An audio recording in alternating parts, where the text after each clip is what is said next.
특강 제목은 마인드맵 정리해 드리는 거다라고 이미 공지를 드렸었고, 오늘 하는 그 목적이 내용 정리를 막 꼼꼼하게 하겠다 그런 건 아니고요.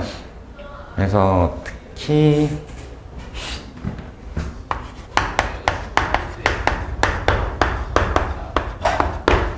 전체적으로 이제 복습을 하고 정리를 하고 하는데, 이게 너무 따로따로 노는 것 같고 연결이 안 되고, 뭐 예를 들면은 전작이 뭐 문제 몇 개를 풀어봤는데 거기에 갑자기 역학 내용이 나온다던가 이래서 이게 되게 아리까리하고 헷갈리고 보면 볼수록 다 따로 노는 것 같고 정리가 안 되는 느낌이다. 양이 줄어드는 것 같지가 않다.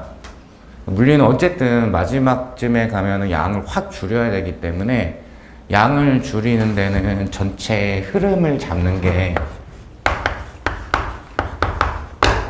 그동안의 경험으로 해봤더니 가장 효과가 좋고 시간적인 투자가 적기 때문에 이 정리를 한번 하는 게 목적이에요. 오늘의 목적은.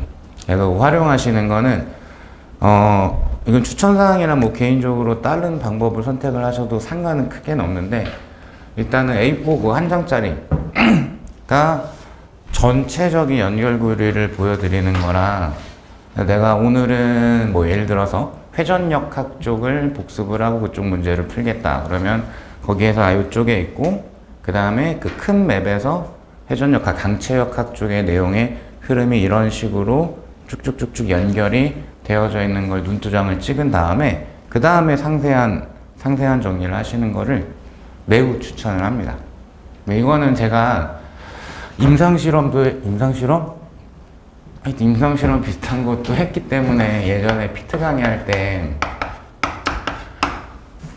요쪽 준비하는 친구들도 물리 베이스가 없는 친구들이 되게 많아요. 그래서 뭘 해주면 해줄수록 점점 과부하 걸리고 뒤로 넘어가고 눈물 뚝뚝 흘리고 막 이러기 때문에 그때 고민하다가 이렇게 한번 해볼까 해가지고 1대1로 이제 이렇게 해봐라 라고 이렇게 조언을 해주고, 그때는 제가 이걸 만들어주진 않았어요. 만들어주지 않고 네가 네 책 보고 흐름을 잡고 그걸 나한테 자꾸 점검을 받아봐 해가지고 그때 해봤을 때 100%라고 할 수는 없는데 꽤 높은 비율로 결국에 마지막에는 정리를 잘 하더라고요. 시험을 잘 본 것과는 별개로 정리는 어쨌든 마지막에는 잘 되는 거를 제가 또 직접 경험도 하고 목격도 했었기 때문에, 그리고 우리 시험에서도 물리 강의를 듣는 경우, 특히 이제 기본 강의까지 완벽하게 다 듣는 경우는 보통은 베이스가 부족한 경우가 많기 때문에 고민을 하다가 이런 걸 좀 해드리면 어떨까 싶어가지고 이런 특강을 마련을 했습니다.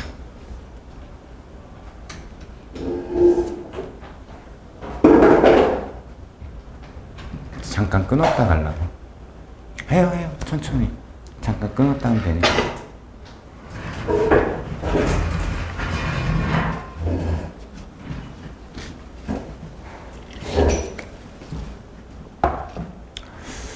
자, 그러면은 그 전체 마인드맵 먼저 이제 보시면은, 오늘은 조금 있다가는 막 쪼물쪼물 뭘 많이 적고 막 이럴 수 있기 때문에 필기 사이즈는 좀 작게 할 거라 좀 양해를 미리 부탁을 드릴게요. 자, 그러면은 물리가 다루는 영역이 이제 뭐냐면, 그러니까 우주에 존재하고 있는 본질로 얘기를 하면 빛과 물체 두 가지가 있다라고 할 수가 있어요. 이쪽 영역을 다루는데 일반 물리학 범위에서는 얘가 조금 많이 나오는 거죠. 물체 쪽이 좀 많이 나오는 거고. 그래서 어쨌든 당연히 우리 일반 상식으로도 존재하는 게 뭐가 있지? 빛, 물체 이렇게 두 가지가 있겠죠. 이렇게 이제 일단은 연결을 지을 수가 있을 겁니다. 그러면 우선 물체라고 얘기를 하게 되면, 물체가 가급적이면은 거기에 있는 순서는 바꾸지 않기 위해서 질량은 무조건 가지고 있겠죠. 질량을 가지고 있을 거고, 질량을 가지고 있으면 그 질량을 가진 점을 질점이라고 얘기를 하게 돼요. 보통 물리책에는 입자라는 표현으로 많이 나오죠. 그래서 여기에 곧바로 연결이 되는 게 일반역학 내지는 질점역학이 등장을 합니다. 초반에 이제 고생 많이 했던 부분이 여기죠. 운동에 대한 거, 역학적 에너지도 나오고, 뭐 충돌, 운동량, 막 단진동도 나오고, 원운동도 나오고, 등가속도 직선운동도 나오고, 중력장 운동도 나오고, 뭐 그냥 엄청나게 뭐 되게 많은 것처럼 보이는 거. 근데 여기가 시험에서는 마지막쯤에 가면 갈수록 이쪽이 좀 많이 단순화가 돼야 돼요. 이게 다 연결고리가 있기 때문에 이쪽이 너무 이렇게 방대하게 있다라고 싶은 분들은 그걸 자꾸 좀 줄여서 단순하게 보려고 노력을 계속해서 하셔야 됩니다.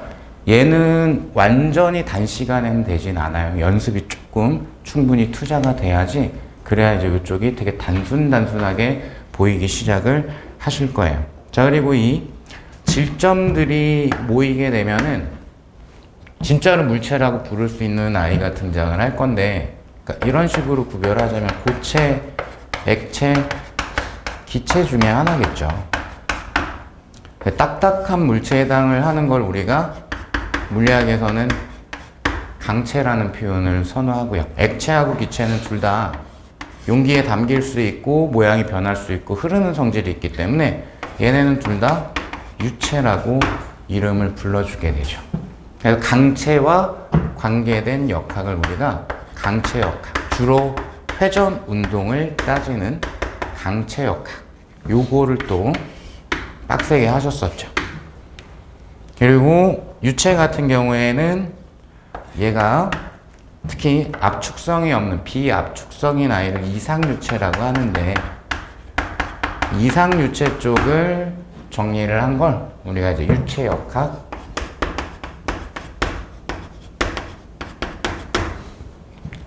굵직한 주제로 따졌을 때는 내용 정리가 제일 짧은 거, 두 줄이면 거의 끝나는 게 유체역학이긴 합니다. 자, 그 다음에 여긴 제가 그냥 일부러 이렇게 한 건데, 기체 중에서 이상기체, 그리고 이 기체의 열 에너지하고의 관계, 이런 걸 이제 따주는 거를 우리가 열역학, 기체 열역학이라고 아예 이름을 붙입시다. 기체 열역학.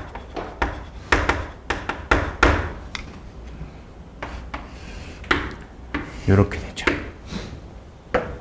이 교재에 나와 있는 게 이렇게 순서대로 등장이 되어 있는 거고, 초반에 역학이라는 게 사실 이제 열역학까지 포함해가지고 이만큼이 역학이라는 내용이 되는 거예요. 이쪽이 토탈적으로 봤을 때 역학에 대한 내용이 되는 거죠. 자, 그리고 이제 물체라는 거는 상황에 따라서는 전하를 띌 수도 있어요. 정기적 성질을 가질 수도 있습니다. 그럼 전하를 띠게 되는 걸 정리하는 걸, 이 전하에 대한 걸 물리적으로 정리하는 걸 전자기학이라는 단원이 여기에서 이제 등장을 하게 되죠. 그럼 전자기학이라고 하더라도 근본적으로는 물체에 대해서 다루는 거니까 물체가 움직인다라든가 알짜임이 있다든가 아니면은 하필 그때 작용하는 이미 보존력이라든가 이러면 역학적인 내용이 계속 반복적으로 등장을 할 수밖에 없어요. 그러니까 이것들이 다 맞물려 있다라고 보셔야 되는 거겠죠. 그리고 이때 물체와 빛, 여기의 관계는 어떻게 되냐면, 특히 이 전하가 가속도 운동을 하게 되면 변하는 전기장과 변하는 자기장을 주변에 전파를 시키기 때문에 그걸 우리가 전자기파 내지는 빛이라고 불러주게 되는 거죠. 그리고 이쪽에서 바로 연결할 수 있는 게, 빛 자체는 전자기 진동이니까, 즉 진동이 주변으로 전파되는 현상을 파동이라고 할 거거든요. 그래서 여기가 파동 내용이 등장을 합니다. 물론 물체 자체도 진동하면서 주변의 물체를 또 진동을 시킬 수가 있으니까 보통 이제 기체나 액체 쪽에서 그런 게 좀 많이 일어나긴 하죠. 근데 어쨌든 이쪽도 진동을 주변에 전파시킬 수 있으니까 물체 진동에 의한 전파도 파동, 빛 자체도 진동이 전파되는 거니까 파동, 이렇게 이제 또 연결이 되죠. 그리고 이 빛과 물체, 얘네들은 공통적으로 이중성을 가지게 되죠. 빛과 물질의 이중성이라는 현대물리 파트가 등장을 여기서 하게 되는 거고, 일반 물리학 범위에서는 이 중에서도 딱 주로 입자 쪽, 매우 사이즈가 작은 입자 쪽의 이중성, 그쪽에 이제 물질파 이런 거 분석하는 거 통해 가지고 정리하게 되는 게 양자역학이 되는 거예요.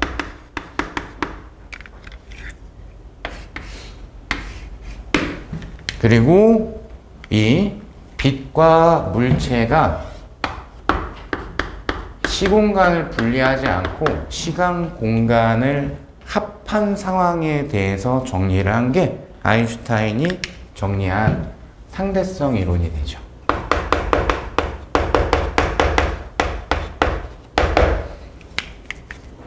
요렇게가 여러분들이 기본 강의 때 저하고 고생을 했었던 전범위들의 목차이기도 하고 전체적인 관계도이기도 합니다. 그러니까 우리 시험은 어쨌든 다급적이면은 영역과 영역을 매우 많이 섞거나 하지는 않지만 이쪽에 역학, 그 중에서도 특히 질점 역학 내용이 다른 것과 다 연결이 될 거기 때문에, 그죠? 파동 쪽도 당연히 질점의 진동들이 주변에 전파되는 거 얘기할 수 있고, 상대성 이론도 당연히 얘기할 수 있고, 이중성, 특히 그 중에 양자역학 이쪽으로도 연결될 수 있고, 이거 어차피 전하를 띈다는 건 물체가 전하를 띄어야 되는 거니까, 여기가 강의 초반에도 얘기를 했었던 것처럼 이 질점 역학 자체가 전체 영역에 대해서 기본기를 제공을 하면서 이쪽 내용을 끄집어다가 문제를 풀 때 많이 사용이 됩니다. 그래서 복습할 때 이런 걸 추천을 드렸었어요. 다른 거 할 때 다만 5분, 10분이라도 내서 여기 한번 조금 들여다보고 그렇게 복습을 좀 진행을 하셨으면 좋겠다. 내가 오늘 연력학 하는 날이야.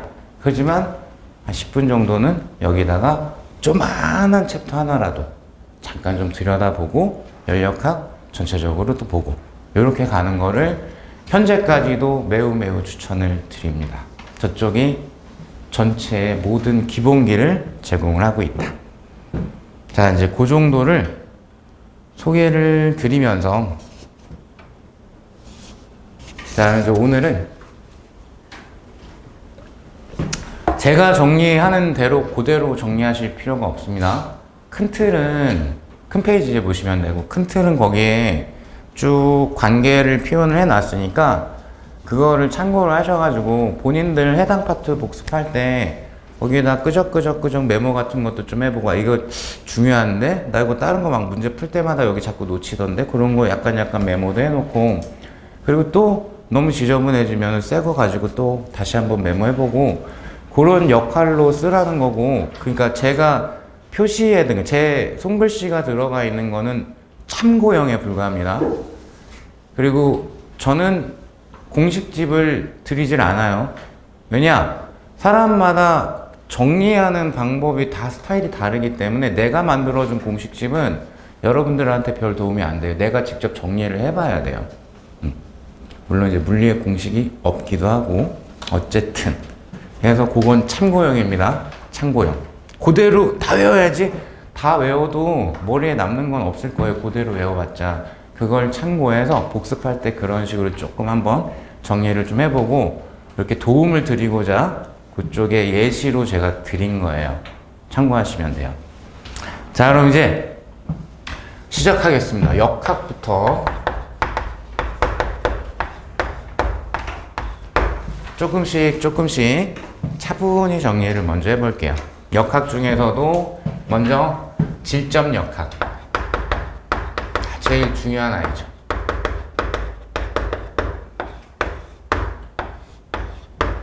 자, 질점역학이라는 파트의 왼쪽을 보면은 이게 있는 것도 있고 없는 아이도 있긴 할 거예요. 기본 물리량 해가지고 자주 등장하거나 설명하는데 꼭 필요한 기본적인 요소들을 몇 가지를 정리를 해놨어요.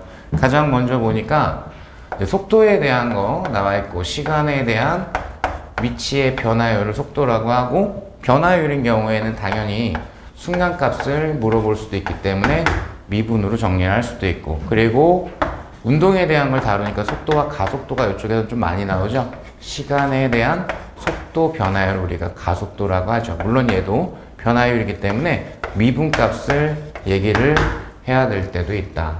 그리고 이제 관계적으로는 잘 알고 계실 거라고 믿는데, 위치, 속도, 가속도에 대한 관계가 위에 있기도 하니까, 시간에 대한 변화율, 즉 미분을 하면은 위치를 시간에 대해서 변화율을 구하면 속도, 속도를 시간에 대해서 변화율을 구하면 가속도, 이렇게 되는 거고요. 그죠? 그 다음에 미분의 거꾸로가 적분이기 때문에 이 반대 순서 방향으로 적분을 하게 되면은 속도 자료 내지는 위치 자료까지 이렇게 우리가 왔다 갔다 하면서 문제를 풀 수도 있어요. 이것 자체를 시험에서 질문을 하기도 합니다. 미적분을 가끔 할 수는 있다. 그 정도를 일단 얘기를 드리고, 자, 그 다음에 운동량에 대한 정의도 있죠. 질량과 속도의 곱을 운동량이라고 하고, 그리고 또 소개가 되어 있는 게 충격량이라는 거 소개를 해놨죠. 충격량은 가급적이면은 알짜 힘으로 갑시다. 알짜 힘과 시간의 곱, 얘가 운동량의 변화량, 이렇게 되죠. 그리고 이제 곱하기의 꼴로 표현이 됐을 때는 일정하지 않으면 면적, 적분을 할 수도 있습니다 라는 거 생각하고 계셔야 되고요. 그리고 1이라는 것도 우리가 알고 있어야죠. 1이라는 게 힘과 변이의 곱으로 정리가 될 거고요. 자, 그리고 그 밑에를 보게 되면은 운동 에너지하고 포텐셜 에너지 간단하게 소개를 해놨는데, 운동 에너지는 물리 전범위에서 상대성 이론만 예외적으로 좀 빼고, 여러분들 입장에선 걔가 굉장히 예외적인 파트라고 보일 수밖에 없을 거니까 그것만 빼고, 나머지는 움직이는 물체, 움직이는 입자의 운동 에너지의 정의는 이거 하나밖에 없습니다. 상황에 따라서 표현하는 방법을 다르게 하는 것 뿐이다. 이렇게 소개를 드렸었죠. 그리고 이제 마무리로 포텐셜 에너지도 있을 거예요. 자, 식으로 딱 정리하진 않았고, 거기에 기본적인 뜻으로만 정리를 해놨죠. 포텐셜 에너지라는 게 포텐셜 에너지가 0이 되는 위치, 기준 위치로부터 해당 지점까지 보전력에 해당하는 힘에 대해서 한 일을 우리가 포텐셜 에너지라고 하는데, 실제로 이 적분을 해야 되는 거는 전자기학 파트에서 매우 예외적으로 출제될 가능성이 있어요. 그러니까 그건 되게 예외적인 상황이니까 지금 잘 안 되면 거기까지 욕심을 부릴 필요는 없어요. 그래서 나중에 이제 좀 많이 다져지고 조금 더 봐야 되겠다 그럼 교재 참고해서 그쪽에 전화 주변에 전이나 이런 거 따질 때 이쪽은 적분하는 거 할 수도 있지 라는 생각을 해주시면 될 것 같습니다. 자, 그러면 뭐 이런 것들이 이제 소개가 됐고, 얘네들을 이용을 해가지고 역학 쪽을 같이 한번 정리를 합시다. 자, 먼저 역학의 여기 힘이기도 하니까, 그러면 이 질점 역학은 질점에 힘이 작용을 했을 때, 요게 메인 주제겠죠. 역학의 메인 주제는 힘이에요. 힘. 그러면 그 밑에 보시면은 위에다 써놨나? 위에다 써놨나? 잘 안 보이네. 작용반작용 법칙이라고 써놔 있을 거예요. 왜 써놨냐? 힘이라는 거는 너무너무 당연히 주어와 목적어가 있습니다. 그리고 강의 때 얘기한 것처럼 힘의 주어 목적어를 떠올리는 거는 생각보다 중요한 작업입니다. 일단 내가 힘을 표시를 할 때 목적어가 그 물체인 힘만 표시를 해야 되겠죠. 일단은 문제 풀 때 가장 기초적으로 힘 표시할 때 이걸 반드시 떠올려야 되니까 그 목적어가 그 물체가 목적어가 아닌 힘을 거기다가 표시를 하면 안 되니까 필요 없는 힘일 거니까 힘 표시할 때부터 여기서 실수가 나가면 안 되기 때문에 이건 생각보다 중요한 작업이죠. 그리고 이때 작용과 반작용 법칙이라는 거는 항상 언제나 예외 없이 주어와 목적어가 바뀌어 있는 관계, 상호작용이라고도 하죠. 그죠? 그러니까 A가 B를 미는 힘에 반작용은 B가 A를 미는 힘이다. 이런 게 이제 딱 법칙으로서 정의가 되어져 있죠. 자, 그럼 이제 고전역학은 결과적으로 물체에 작용하는 힘과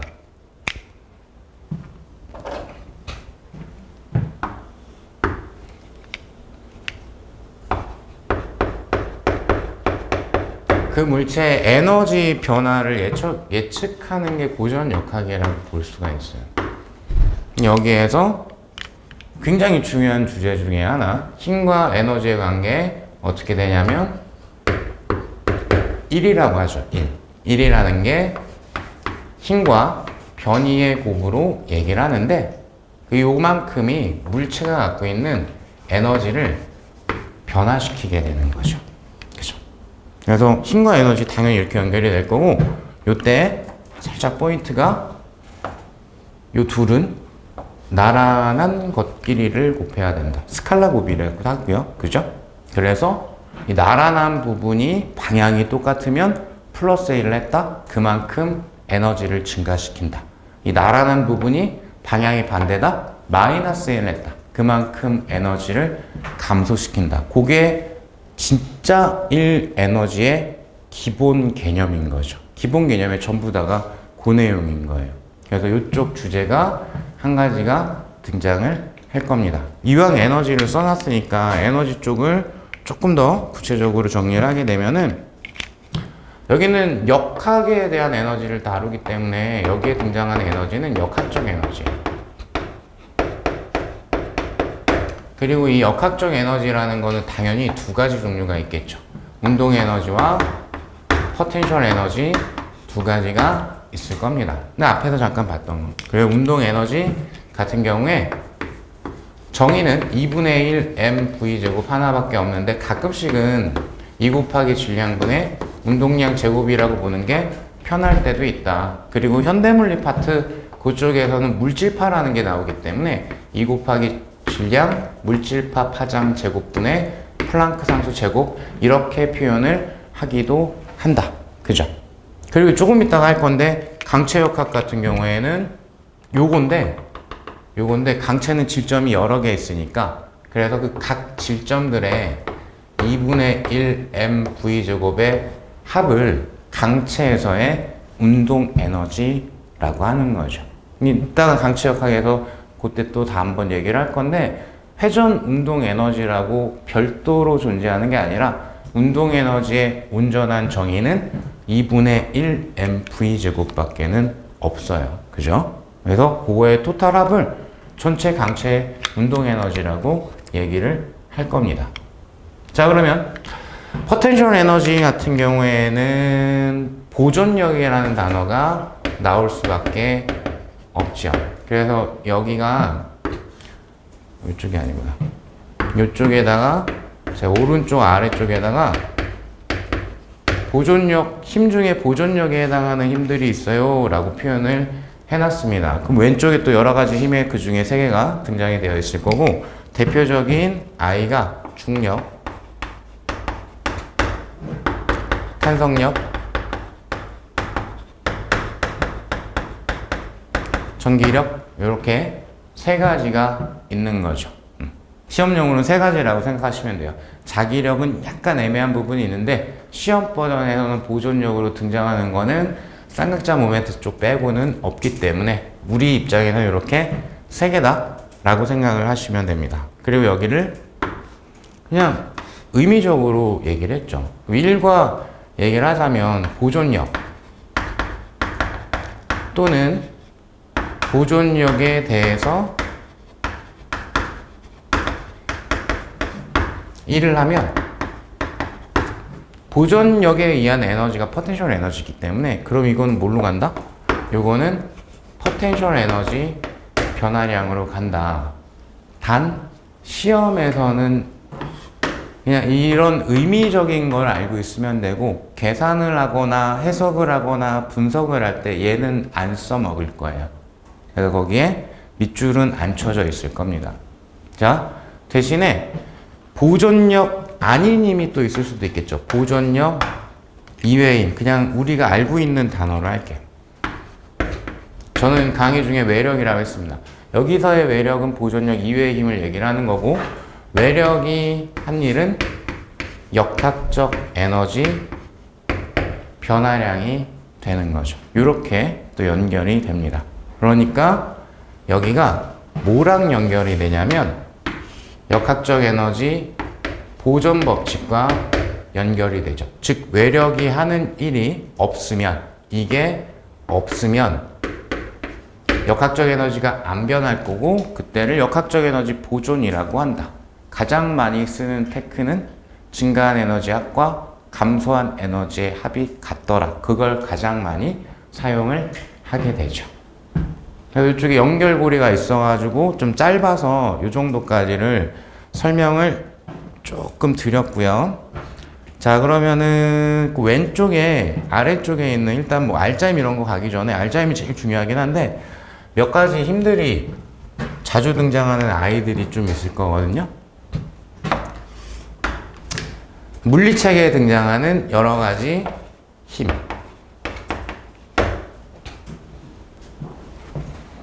자, 가장 많이 등장하는 아이는 일단 중력.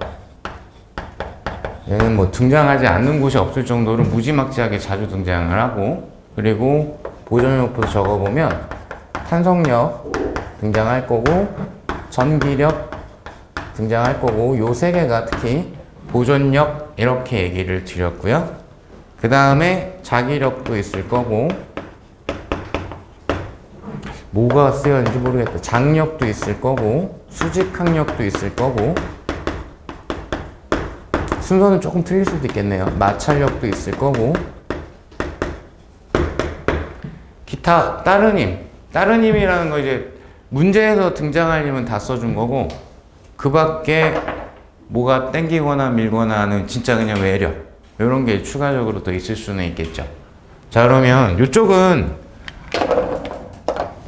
식이 있는 아이들은 식 자체가 정이기 때문에 정확하게 암기를 하셔야 되고요. 중력 같은 경우에는 지표면 부분에서는 mg라고 표현을 하고, 그죠? 그 다음에 스케일이 좀 있을 때는 중력 상수 r제곱분의 질량의 곱, 이렇게 표현을 하죠. 탄성력은 용수철 상수 곱하기 변형된 길이, 이렇게 들어갈 거고요. 전기력의 가장 기본이 되는 식은, 자, 여기서는 쿨롱 상수로 쓸게요. 쿨롱 상수 거리 제곱분의 전하량의 곱. 그 다음에 자기력 같은 경우에는 뒤에 나올 거니까 그냥 여기서 소개만. 운동하는 전하의 전하량, 그 전하의 속도, 자기장의 곱 내지는 BIL. 스케일에 따라서 전류로 사이즈가 나왔으면 이걸 선택을 할 거고, 전하가 운동하는 게 나왔으면 이걸 선택을 할 거고, 그리고 장력에서는, 장력은 식이 별도로 있진 않지만 가장 중요한 단어는 얼마나 팽팽한가가 장력의 온전한 뜻 전부 답니다. 따라서 팽팽한 정도가 똑같은 모든 지점은 다 장력이 같은 크기로 걸려 있는 거다. 문제 풀 때 자주 등장하는 아이 장력 절대 미스가 없어야 되죠. 그리고 수직항력 N이라고 많이 표현을 할 건데, 이거는 어떤 면이 물체를 수직 방향으로 떠받치는 힘. 근데 여기서 잠깐 고민되는 순간이 문제 풀다가 좀 있거나 하면 그 반작용, 수직항력의 반작용에 해당하는 힘을 좀 떠올리면은 그게 해결될 때가 좀 있을 거예요. 이게 진짜 이게 맞을까? 막 이런 게 조금 의심이 들거나 이러면은 이게 진짜 mg 맞아? mg 코사인이 맞아? 이런 게 헷갈리거나 의심이 되면은 그 반작용, 즉 물체가 면을 누르는 힘의 반작용이기도 하기 때문에 요거를 떠올려서 실제로 좀 더 눌렀는데 덜 눌렀는데 이런 거를 판단하는 것도 좋은 습관 중에 하나입니다. 자, 그리고 이제 마찰력 같은 경우도 굉장히 자주 나오죠. 마찰력은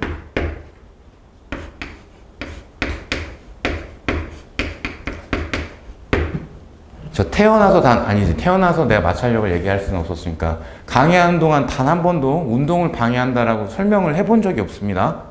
미끄러지는 걸 방해하는 힘이다 라고 기억을 해야 방향을 반대로 표시를 안 해요. 특히 여러분들이 미끄러지는 걸 방해하는 힘이다 라고 반드시 기억을 해야 합니다. 마찰력은. 그리고 마찰력 같은 경우에는 종류가 좀 있죠. 이 아이는 종류가 정지 마찰력과 운동 마찰력으로 나눠지고요. 정지 마찰력 중에서 최대 정지 마찰력이 있는 거예요. 그죠? 요거 말고도 다른 정지 마찰력 되게 많이 있습니다. 그죠? 즉 미끄러지지 않고 있을 때 마찰력이 정지 마찰력, 그 중에 최대치, 한계에 해당하는 값을 최대 정지 마찰력. 운동 마찰력, 얘하고 얘는 특히 마찰계수와 수직항력 곱으로 표현을 하더라. 이쪽은 이제 계산 문제로 등장을 할 수도 있죠.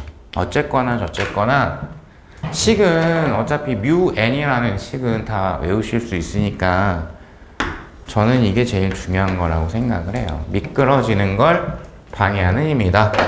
어쨌든 마찰력이 있으려면 최소한 미끄러지려는 건 있어야 한다. 그걸 방해하는 힘이 마찰력이 될 거니까. 자, 그래서 그쪽에 여러 가지 힘들 거기 일단 소개되어 있는 아이들은 좀 정리를 해드렸고요. 용수철은 우리 시험에서 좀 인색하게 출제가 잘 안 되는 편이긴 한데 탄성력과 관계된 용수철. 근데 용수철과 관계해가지고는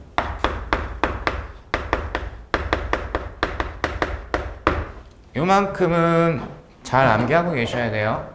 탄성력 자체와 탄성력에 의한 포텐셜 에너지는 원래 길이가 기준이고요. 그 다음 용수철 진자운동, 즉 단진동으로 접근할 때 단진동 내용을 볼 때는 이때는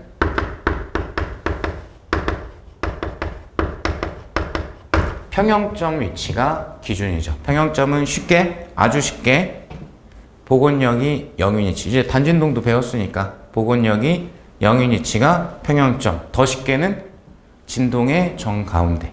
진동 중심을 평형점이라고 하죠. 요거 있고. 그리고 너무 드물게 출제되다 보니까 요거를 문제 중간에 표현해 놓으면은 요게 실수할 확률이 높아요. 그래서 요것도 암기했으면 좋겠어요. 용수철에서 물체가 분리가 되려면 언제? 원래 길이에서 분리가 됩니다. 왜 그런지도 강의 때 설명은 쭉 드렸었습니다. 당겨지는 게 없어지면 분리가 되는 거라고 얘기를 했었죠. 그래서 저거까지는 좀 차분히 잘 정리를 하셨으면 좋겠다.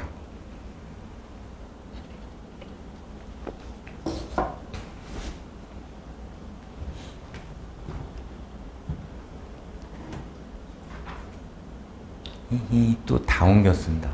옮겨 쓸까봐 내가 일부러 어제 그 악필임에도 불구하고 손글씨로 다 표현해서 줬건만.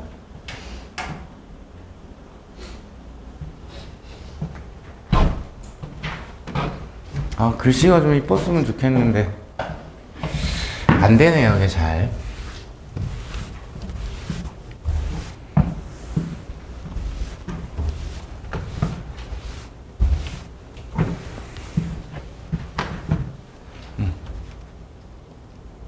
이건 지우자.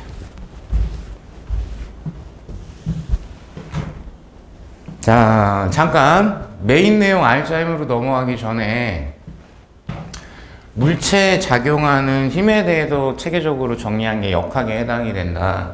그래서 그 힘에 대해 가지고 일단 에너지하고의 관계 이런 거 소개를 살짝 드려봤었고요. 그죠? 그리고 에너지하고의 관계에서는 보전력과 보전력 이외의 힘으로 나눌 수가 있고, 보전력 또는 보전력에 대해서 하는 일은 포텐셜 에너지만 변화를 시킬 거고, 그리고 보전력 이외의 힘이 하는 일은 역학적 에너지를 토탈로 변화를 시킬 거고, 따라서 외력이 하는 일이 없으면 역학적 에너지가 보존이 될 거고, 이쪽이 조금 지금 얘기한 게 약간 메인급에 해당하는 내용이라고 보시면 돼요. 그러면은 이제 여기 여백이 없으니까 포텐셜 에너지에다 뭐 적죠. 중력 포텐셜 에너지 같은 경우에 진짜 식은 이겁니다. 그리고 요게 지표면 부근일 때는 mgh라고 표현할 건데, 요거 추천은 제가 뭐라고 그랬죠? 차이값이라고 기억하는 게 좋다. 자, 아예 문제에서 지면이 포텐셜 에너지가 0이야. 그러면 이것 자체가 포텐셜 에너지가 되지만 h 자체가 중력에 대한 높이 차이를 의미하는 거기 때문에 전체 값은 중력 포텐셜 에너지 차이 값이다. 자, 그래서 지표면 부근에서는 요거를 많이 선택을 하더라. 그 다음 탄성력에 의한 포텐셜 에너지 오른쪽에 적어 놓긴 했지만 2분의 1 kx제곱이 될 거고요. 전기력에 의한 포텐셜 에너지는 기본식은 플러스 또는 마이너스, 일단 쿨롱상수로 쓸게요. 이 파트에선 거리 제곱분의 전하량의 곱, 이렇게 되죠. 그리고 이때 짧게 가시죠. 포텐셜 에너지가 플러스라는 거는 청력, 밀어버리는 힘으로 작용할 때 플러스고, 마이너스라는 거는 속박시킨다라는 의미, 인력으로 작용했을 때가 마이너스가 되는 거죠. 그렇기 때문에 중력 포텐셜 에너지도 인력으로 작용시켜서 속박시키니까 마이너스 에너지, 이렇게 우리가 정리를 할 수가 있었던 거였습니다. 자, 그 정도가 이제 되셨으면은 굵직한 거 쭉 째려보시고, 자, 그럼 이제 힘 그러면 뭐니 해도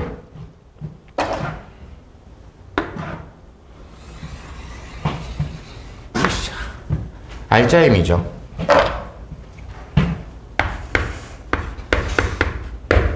알짜힘은 해당 물체에 작용하는 모든 힘의 합력을 얘기하는 것으로서 우리는 알짜힘을 표현하고 표시하고 합성하고 하면서 역학 문제를 푸는 경우가 굉장히 자주 일어납니다.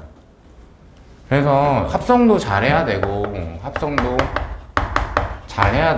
또 합성에 따라서 분해도 문제 풀다 보면은 가끔씩 해야 되는데, 이거를 매년 질문을 많이 하거든요.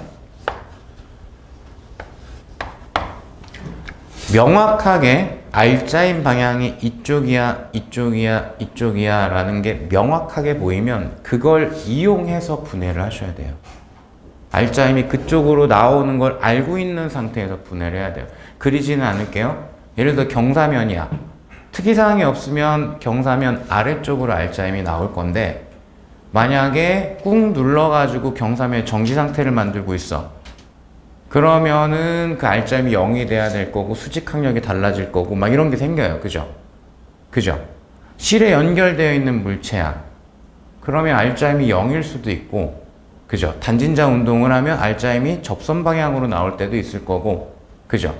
연결된 상태에서 등속 원운동을 하게 되면 알짜임이 정확하게 우리가 보기에 수평 방향으로 나올 때도 있을 거고, 알짜임 방향을 표현을 하면서 분해가 필요하면 하는 거예요. 분해가 필요하면. 알짜임을 생각하면서, 신경 쓰면서 습관적으로 요거 그렇게 하시면 안 돼요. 알짜임을 이쪽이네 라고 표현할 수 있다면, 그게 문제에서 명확하다면 그 방향으로 알짜임이 나오는 걸 확인하면서 필요하면 분해를 하시는 거죠. 그리고 요거는 요 단어가 나왔으니까 항상 벡터를 분해할 때는 그게 꼭 필요할 때 하시는 겁니다. 꼭 필요할 때. 필요하지 않으면 안 하시는 게 맞겠죠. 필요하지 않다라는 거는 어떤 의미일까요? 분해하지 않고 그냥 푸는 게 편할 때도 꽤 있습니다. 그래서 분해하는 게 꼭 필요한가를 잠깐은 고민을 해보고 분해를 하던가 말던가. 힘뿐만 아니라 운동량 등등의 모든 벡터에 대해서. 자, 그러면 알짜임 가시면 이거 당연히 나눠드린 유인물 상에서는 제일 위에 있는 거. 근데 칠판의 여백이 조금 다르니까 여기다 표시를 할게요. 알짜임이 0일 수도 있죠. 알짜임이 0인 거를 물리 역학에서는 평형 상태에 있다라고 얘기를 하고요. 이게 알짜임이 0인 상태를 표현한 법칙을 관성 법칙이라고 하죠. 이제 와서 이상하게 들리지 않을 거라고 믿고, 관성 자체는 동의어가 질량이라고 강의 중에 말씀을 드렸었습니다. 알짜임이 0인 것에 대한 표현을 우리가 관성 법칙이라고 얘기를 하는 거예요. 그러니까 알짜임이 0이면 어떻게 되는 건데요? 알짜임이 0이다? 가속도가 0이겠죠. 그러니까 속도가 변하지 않는다. 속도가 변하지 않으면 둘 중에 하나일 거거든요. 정지 상태를 계속 유지를 하거나 아니면 등속도 운동을 하거나 둘 중에 하나일 겁니다. 이런 걸 평형 상태에 있다라고 얘기를 하죠. 초심자분들은 특히 알짜임이 0이다를 자꾸 습관을 들이지 않으면은 그게 멈춰 있다로 바로 연결되는 경우들이 많이 있어요. 그렇지 않습니다. 알짜임이 0이다는 속도가 안 변하다 등가입니다. 그죠? 정지하고 있다가 아니라 속도가 변하지 않는다랑 연결을 해야 되는 거죠. 알짜임이 0이다라는 건 가속도가 0이기 때문에 속도 변화가 없는 거야. 이렇게 연결이 돼야 되는 거예요. 그죠? 바로 정지로 가면은 위험하죠. 자, 그런 부분도 신경을 조금 쓰시면은 좋을 것 같고요. 자, 그 다음 알짜임이 0이 아니면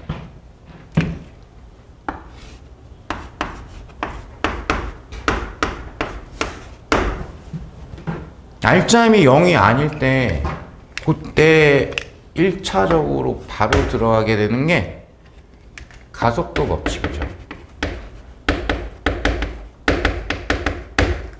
선현적은 뭐 저런 게 있어 라는 그냥 알고 계시면 되고, 시험용 버전은 알짜임을 잘 표현을 한다. 그것은 질량과 가속도의 곱이야 라고 표현하는 게 우리 입장에서의 가속도 법칙이 됩니다.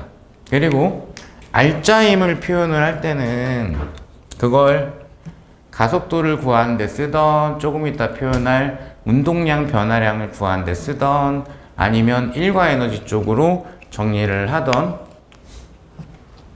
기본은 함께 운동하는 게 확실하다면 한 방에, 한 세트로. 왜?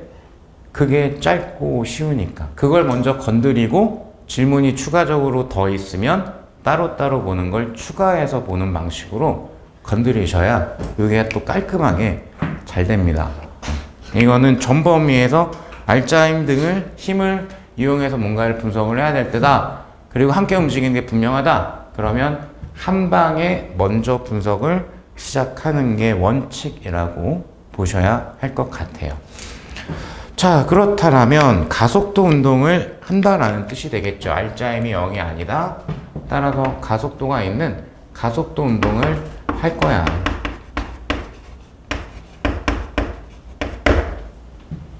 이렇게 될 거예요. 여기에서 관성법칙이란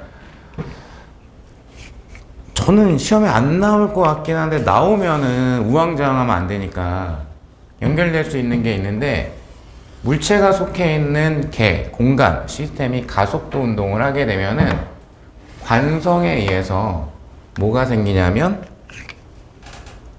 어디다 해야 돼? 여기 자리가 이렇게 없어. 관성력이 생기죠. 가속도 운동을 하는 물체나 시스템은 관성력이 늘 존재를 합니다.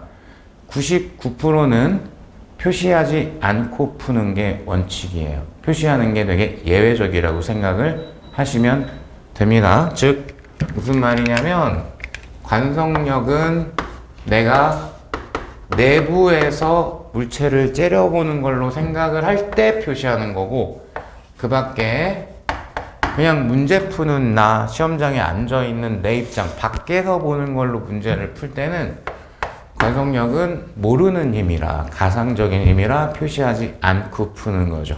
대표적으로 만약에 시험에 나오면은 나올 확률이 대표적으로 압도적으로 높은 유형이 제 기본 강의 개념편 교재에 있는 그 예제예요. 예제. 엘리베이터에 뭐가 뽕 떨어지는 거 있죠. 그죠? 시간 구하고 막 하는 거. 걔는 이걸로 푸는 게 훨씬 간결하고 쉽기 때문에 그 비스무리한 게 딱 질문이 던져지면은 이쪽을 건드릴 여지가 있다 라는 걸 생각을 해주시면은 좋을 것 같아요. 자, 그래서 우선은 알짜임이 이제 존재를 하고, 그래서 가속도가 있고, 그럼 가속도 운동을 할 건데, 예외적으로 걔가 가속도가 일정한 등가속도 직선 운동을 할 수도 있어요. 그리고 이제 교재에는 가속도 운동을 하는 것 중에 또 대표적인 아이로 뭐를 소개를 해놨냐면은 원운동이 또 우리 교재에 들어있죠. 그리고 단진동도 메인급으로 정리가 되어져 있습니다. 가속도 운동을 하는 대표적인 유형 세 가지가 등가속도 직선운동, 원운동, 단진동 이렇게 세 가지가 소개가 되어 있는 거예요.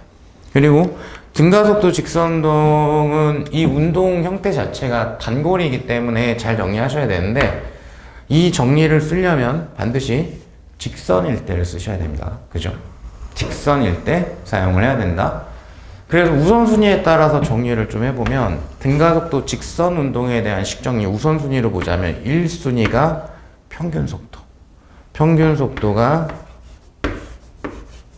구간의 시작하는 속도와 끝나는 속도 합해서 나누기 2. 평균속도를 써야 되는 이유, 해당 구간을 등속도로 간주할 수 있는 속도 플러스 해당 구간의 정가운데 시간에서의 순간속도. 그래서 매우 유용한 아이이기 때문에 얘를 1순위로 떠올려서 해야 됩니다. 요게 1순위입니다. 그 다음 두 번째 순위로는 요 정도.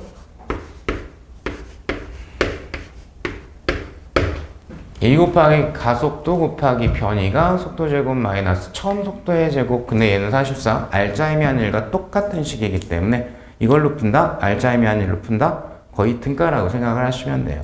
그리고 마무리로 가장 빈도는 낮지만 가끔씩 써먹는 아이가 얘가 등장할 수도 있긴 하다. 네, 등가속도 식정리는 이렇게 세 가지가 있습니다. 교재 기준으로는 교재는 4개가 쓰여져 있을 건데, 거기에 첫 번째 V는 V0 플러스 AT는 그냥 가속도 뜻이기 때문에, 가속도와 속도의 관계를 표현한 거기 때문에 굳이 여기에다가 표현하지는 않은 것 같아요, 제가. 그죠? 자, 그래서 등가속도 직선 요렇게 우리가 식정리를 조금 한번 해봤고요. 그 다음에 요쪽과 이제 관계해가지고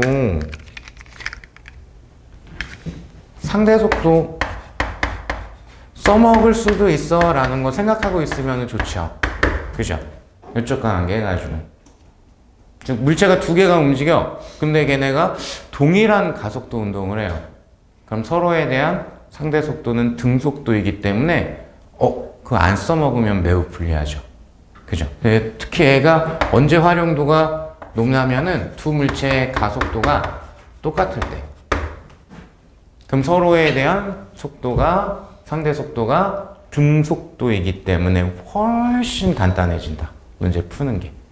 이때는 가급적 꼭 써먹을 수 있게, 써먹으려면 이제 떠올라야 되는 거니까 요 안에 요런 게 있었지? 라는 걸 또 오늘 한번 들여다 봤습니다. 자, 그리고 이쪽이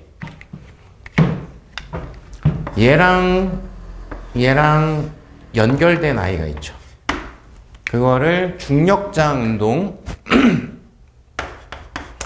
이라고 쓰여져 있는데, 교재에 그걸로 되어 있어서 지표면 부근에서 물체가 날아다니는 운동, 중력장 운동이라고 그 지금 나눠드린 유인물에는 오른쪽 끄트머리 제일 위쪽에 쓰여져 있을 거예요. 중력장 운동. 그죠? 중력장 운동에서 제일 중요한 거는 운동 시간인데 채공 시간이라고도 하고 자유낙하를 기본으로 한다.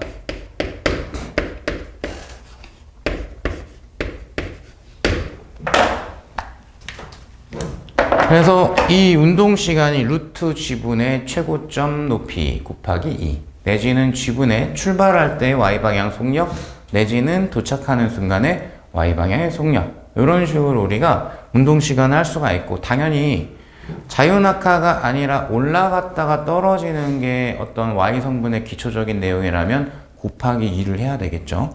그죠? 올라갔다가 내려오는 거면은 왕복한 거니까 곱하기 2를 해야 될 겁니다. 근데 그거보다 더 중요한 건 뭐다? 이거 쓰는 거 좋은데, 아니 무조건 써야 되는데, 그래서 일부러 강의 때 식정리 여기까지 했던 거예요. 이게 최고점을 포함하고 있어야죠. 최고점. 그죠? 최고점에서 떨어뜨렸거나 최고점까지 올라가는데 걸리는 시간을 구할 때 써먹을 수 있는 게 저하입니다. 그죠? 즉, 중력장 운동 같은 경우에는 저는 이제 밑에 여백이 없으니까 여기다 해야 되겠다. 중력장 운동 같은 경우에는 이제 요게 이제 메인 테마죠. 수평 방향과 수직 방향을 나눠서 수평 방향이 등속도 운동인 거고 수직 방향이 등가속도 직선 운동인 거죠. 그리고 이 수직 성분이 채공 시간을 결정을 하는 거죠. 이게 등가속도 직선 운동과 등속도가 섞여 있는 중력장 운동의 메인 특징이라고 볼 수 있죠. 그래서 여기에 뭐 포물선 운동할 때 수평 도달 거리가 G분의 V0 제곱 사인 2세타다. 그거 당연히 이제 다들 많이 외우니까 나도 외우는 거 맞는데, 그런 거 외우는 것보다 훨씬 중요한 게 X방향이 등속도라는 걸 기억하고 Y방향이 등가속도 직선 운동이라는 걸 기억하는 게, 이게 훨씬 중요한 거예요. 이렇게 나눠서 보는 이유가 한 방에 보면은 불편하기 때문에. 그죠? 계속 가속도의 방향과 속도 방향이 계속 달라지기 때문에 불편하기 때문에 X성분과 Y성분으로 나눠서 분해해서 본다. 이런 특징이 좀 있는 거죠. 이해되실까요? 자, 그 다음 원운동으로 살짝 한번 넘어가겠습니다. 원운동 등속 아니면 비등속이죠. 원운동을 한다. 동의역? 구심력은 있다. 원운동 하려면 구심력은 있어야 돼요. 그래서 등속이든 비등속이든 구심력은 존재를 합니다. 그리고 구심력의 뜻이 제 책에 뭐라고 소개가 되어 있냐면 등속 원운동을 일으키는 힘이야, 이렇게 쓰여져 있어요. 그러니까 구심력만 있으면 등속 원운동이 일어나겠죠. 그러면 비등속 원운동을 하려면, 즉 얘는 R자임이 원 중심을 향하지 않는다는 뜻이에요. 구심력, 원 중심을 향하는 구심력, 등속 원운동을 일으키는 힘 이외에 접선 방향의 힘이 존재를 해서 빨라지거나 느려지는 운동을 하게 된다. 이게 비등속 원운동에 해당이 되죠. 그리고 구심력은 중요한 테마이기 때문에 구심력, 원운동 반지름분의 질량 속도의 제곱 또는 mr 오메가의 제곱, 꼭 반드시 잘 기억을 하셔야 되고요.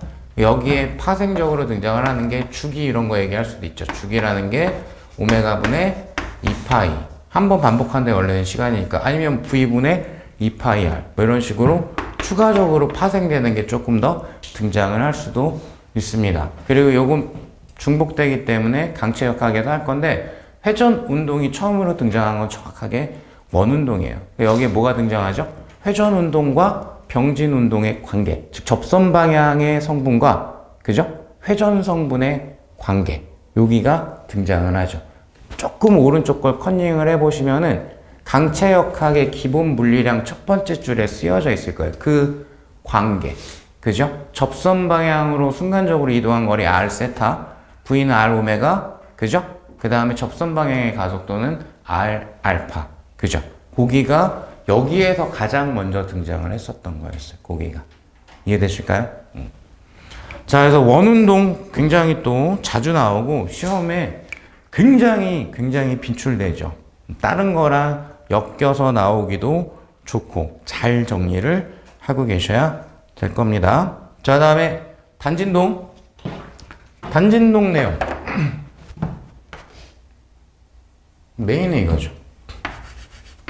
복원력의 정의는 m 오메가 제곱 변이 x. 얘가 만약에 어떤 비례상수 곱하기 변이 꼴로 정리가 되면 변이인 x가 사라지면서 오메가에 대해서 정리가 되고요. 그럼 오메가 정리해 주면은 루트 m분의 베타가 될 거라 여기로부터 주기가 그럼 주기가 오메가분의 2파이니까 2파이 루트 베타분의 m이야. 요게 메인 내용인 거예요. 그죠?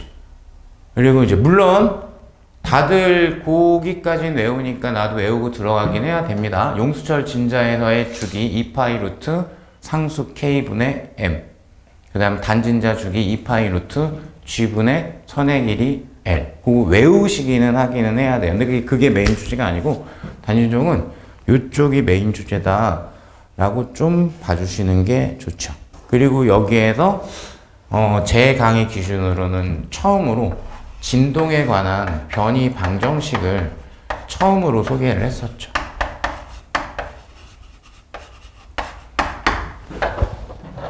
그래서 이걸 진폭이라고 할 거고요. 이 자리를 위상이라고 하는 거예요. 이런 얘기도 그때 소개를 처음으로 드렸던 게 이거죠.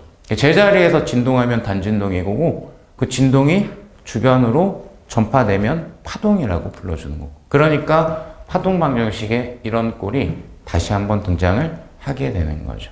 여기는 추천은 단진동 쪽이 원운동에서 차용되고 그 관계에서 꼼꼼하게 그걸 다시 증명할 필요까지는 없고 변이는 이렇게 표현되고 속도는 뭐 이렇게 표현되고 그거 이게 눈으로 한 번 정도는 다시 한번 들여다보는 게 시험 보시기 전에 좀 해야 될 작업 중에 하나라고 생각을 해요. 그게 순간적으로 기억이 안 날 수도 있으니까.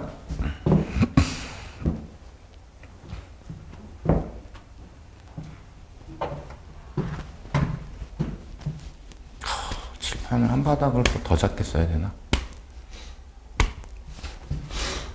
여기는 지우겠습니다.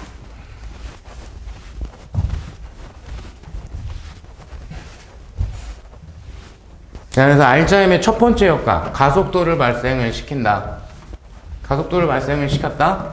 속도가 변했다. 속도가 변하는 운동 대표적인 거 증가속도 직선, 원운동, 단진동 이렇게 세 개를 얘기를 드렸고요. 알자임의 두 번째 효과, 알자임이 0이 아니다. 이거의 두 번째 효과, 충돌적 내용과 관계가 있죠. 여기는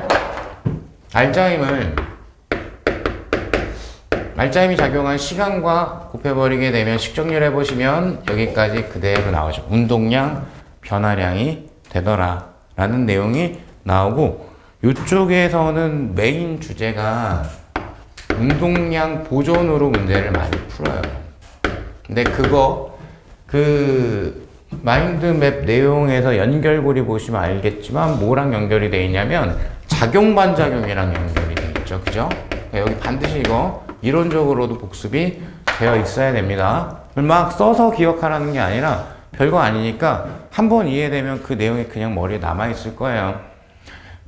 두 물체가 부딪힐 때 두 물체 작용하는 알자임이 각각 작용반작용밖에 없으면 서로에 대한 작용반작용밖에 없으면은 충격량의 크기 갖고 방향이 반대다. 즉 운동량 변화량이 크기 갖고 방향이 반대다. 그러니까 두 물체의 운동량 변화량이 크기가 같고 방향이 반대가 되기 때문에 그러면 전체의 운동량 변화의 합은 0이 될 거니까 전체 운동량은 변하지 않는다. 그죠? 그러니까 여기가 뭐 어떤 공식이 아니에요. 충돌 전의 운동량의 합과 충돌 후의 운동량의 합이 같다는 당연한 이 아이의 정리인 것 뿐이에요. 그럼 이거를 한 번이라도 복습을 하고 여기를 조금이라도 이해를 해놓으면 이게 항상 정리된다, 항상 이게 성립한다, 이게 아닌 것도 당연히 눈치챌 수 있죠. 둘 사이에 주거니 받거니 하는 힘 빼고 추가적으로 뭔가가 있다면, 다른 힘이 더 작용을 했다면 그럼 보존 안 돼요.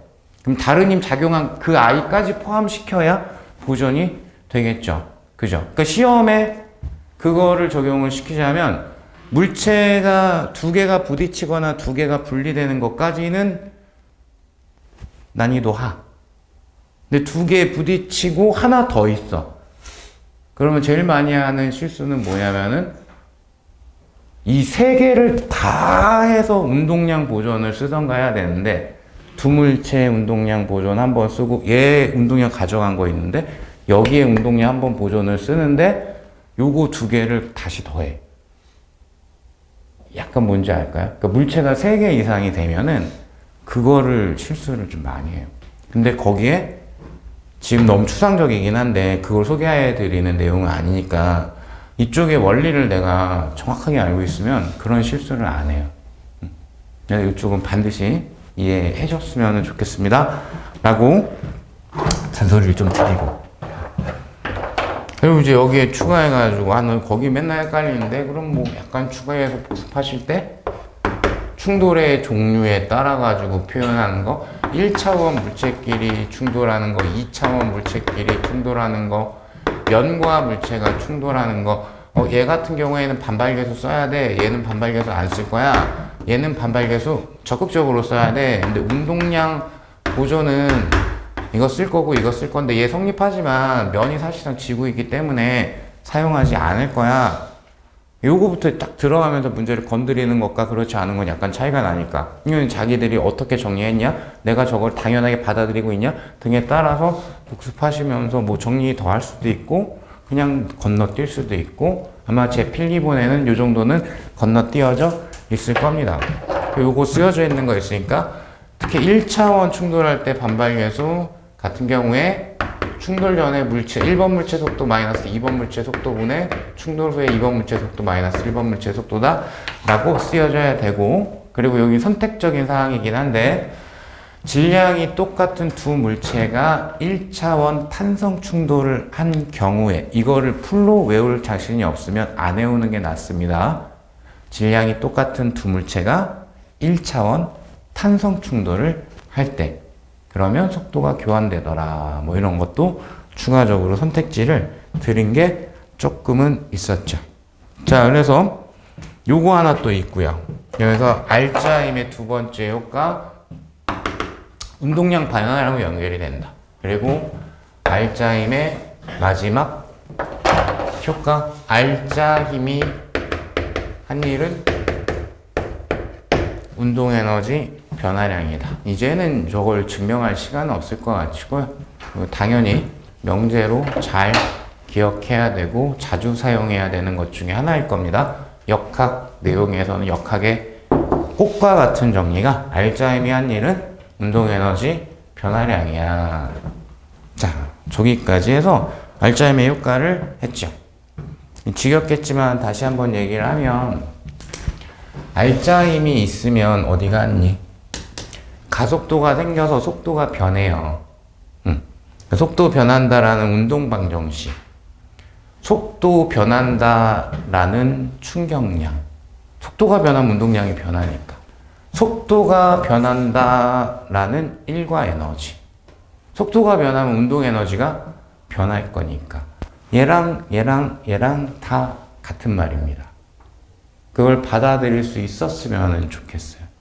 그래서 기본 강의 때 요게 왜 같은 말인지에 대한 거를 중간중간에 조금씩 정리를 더 해드린 거예요. 이게 너무 떨어진 것처럼 보이면은 이거 해야 돼, 저거 해야 돼.